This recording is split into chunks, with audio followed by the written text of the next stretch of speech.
Il y a des chlorures, il y a des sulfates de barium, il y aurait des sels d'aluminium, il y aurait des sulfates de fer. Donc tout ça ne peut pas beaucoup cohabiter avec la nature. Donc on mange des aliments forcément souillés par ces sels. Et à long terme, il y aura un effet sur la santé, inévitable. Alors voilà, j'ai des taches jaunes et blanchâtres, un peu bizarres sur mes pieds de cornichon. Je suis un peu inquiet, je me demande si ça vient pas du ciel. Avec des histoires de sel de barium ou... Et ça peut pas être des maladies Ah non, parce que ça marche, ça va toujours bien. Je pense pas que ce soit des maladies. En 2007-2008, j'ai été très malade, tellement que voilà, ils ont cherché un petit peu plus loin. Et très vite, j'ai été diagnostiquée spondylarthrite ankylosante, donc à l'âge de 41 ans. Et le médecin que j'ai vu, il m'a dit c'est incurable. Alors là, j'ai contacté un médecin sur Paris qui fait des recherches parallèles, qui cherche plus loin, et qui m'a fait faire des analyses où très vite on trouvait que j'avais des métaux lourds dans le sang, dans le corps, un certain nombre de bactéries assez étranges, donc métaux lourds, aluminium, palladium, nickel, un peu de mercure. Pour les bactéries, donc Chlamydia pneumoniae et Mycoplasma pneumoniae.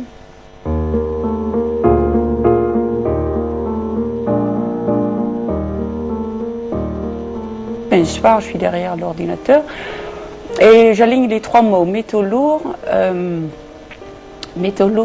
dioxyde de soufre et Chlamydia pneumoniae. Et donc, comme d'habitude, sur Google, il y a toute une liste de possibles recherches et je clique sur le premier, peut-être le deuxième, j'en sais plus. Et c'est du... là, je commence à lire l'article et... Alors là, je tombais de nuit, il me parle que ces substances-là tombent du ciel. Et il parle des chemtrails. Alors là, je n'avais jamais entendu parler de ce phénomène. Du coup, j'ai lu la description. Après, j'ai tapé donc sur le mot chemtrail sur Google et je suis tombée sur plein de vidéos, photos qui montraient des tracés d'avions dans le ciel qui restent et qui persistent et qui seront chargés des substances comme le Chlamydia pneumoniae, comme le Mycoplasma pneumoniae, comme l'hydroxyde d'aluminium. Et alors là, à partir du 1er septembre, pendant 3 semaines, je n'ai pas dormi. C'était dans la possibilité que ce soit vrai. En fait, toutes mes références de vie, tous les décors de la vie tombaient. Et au bout de 3 semaines, je me suis fait une raison. Je dis c'est possible que ça soit vrai. Et c'est pas en question si j'y crois ou j'y crois pas, je veux guérir. Et apparemment, je dois en savoir plus de ces choses-là pour pouvoir guérir. Dus bepaalde mensen hebben daar echt heel veel last van, vooral kinderen, kleine kinderen. De nombreuses personnes sont vraiment très affectées, notamment les enfants, les petits-enfants. Il y a plusieurs cas dans mes proches, dont les enfants ont des problèmes respiratoires. Ils ont dû les emmener à l'hôpital, aux urgences. Et au même moment, il y a beaucoup d'autres parents avec leurs enfants qui expérimentent directement et physiquement toute cette saleté pulvérisée dans l'atmosphère. Van dus al die vuiligheid die in de atmosfeer wordt gesproeid.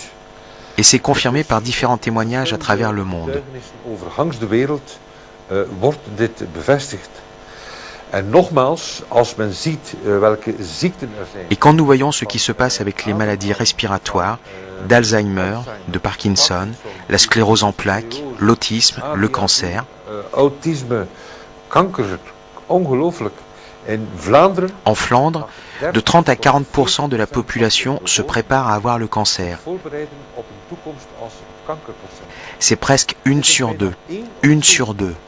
Et on ne fume pas, on ne boit pas, on ne comprend même pas pourquoi on est malade, mais on est tenu responsable pour ça. Et personne enquête vraiment, mais comment ça se fait que soudainement, il y a tant de gens malades? Comment ça se fait? Pourquoi? En er is niemand die zich de vraag stelt, hoe komt het dat wij nu en zo... Oui, il n'y a personne qui se pose vraiment la question. Comment se fait-il que nous soyons autant malades dans notre société? Pourquoi? C'est directement lié aux substances chimiques dans notre environnement, dans notre alimentation, nos vêtements, nos boissons, mais surtout, et j'en suis convaincu chaque jour un peu plus, c'est à cause de ces produits chimiques répandus par les chemtrails, intentionnellement, délibérément et systématiquement dans l'atmosphère, et nous devons absolument faire quelque chose. Systematisch in onze atmosfeer brengt. En daar moeten we echt iets aan doen. Queste cose sono confermate anche da diversi studiosi all'estero. Ces phénomènes sont également confirmés par plusieurs chercheurs à l'étranger, tels que Michael Kassel ou la toxicologue Hildegard Steininger, et ils sont certainement la cause d'une maladie de peau appelée maladie des Morgellons, très répandue aux États-Unis et qui se développe en Europe. Nous connaissons plusieurs cas en Italie. Molto diffuso negli Stati Uniti e si sta diffondendo anche in Europa e conosciamo diversi casi in Italia.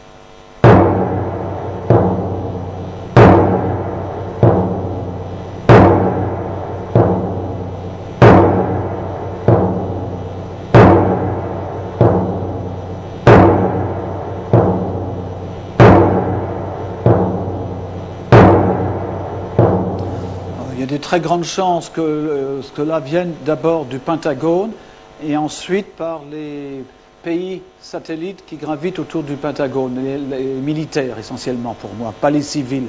Alors par contre, il peut peut-être avoir certains avions civils affrétés par l'armée ou qui ont un arrangement avec l'armée qui pourraient emporter des composants chimiques dans le carburant, parce que ça ne nuit pas à la marche de l'avion, hein, c'est qu'un additif. J'ai noté en effet qu'en l'espace de quelques mois, les traînées ont augmenté de façon exponentielle, ce qui signifie assurément que ce ne peut pas être dû au seul trafic civil. Là, tout ce qu'on peut supposer, c'est qu'il y a un lien entre ces épandages et des activités militaires. Par exemple, intérêt de rendre l'air plus conducteur pour la conduite radar ou pour les transmissions de fréquences.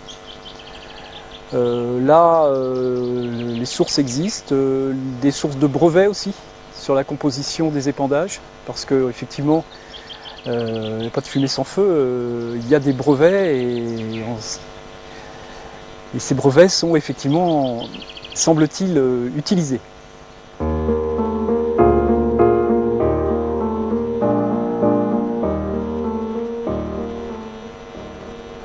Voici quelque chose d'un grand intérêt, un brevet déposé par, je vérifie le nom, par Hughes Aircraft en 1991 qui indique clairement,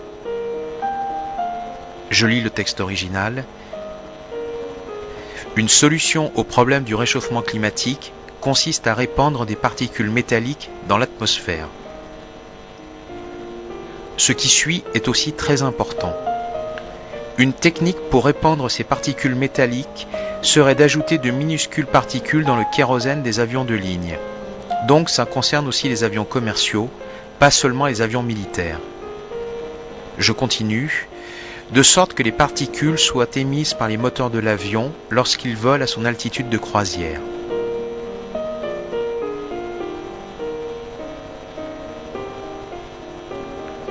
Ce brevet est très important car il est détenu par une société privée travaillant pour les militaires. C'est même l'un des principaux fournisseurs du Pentagone et de l'OTAN, mais aussi de la NASA.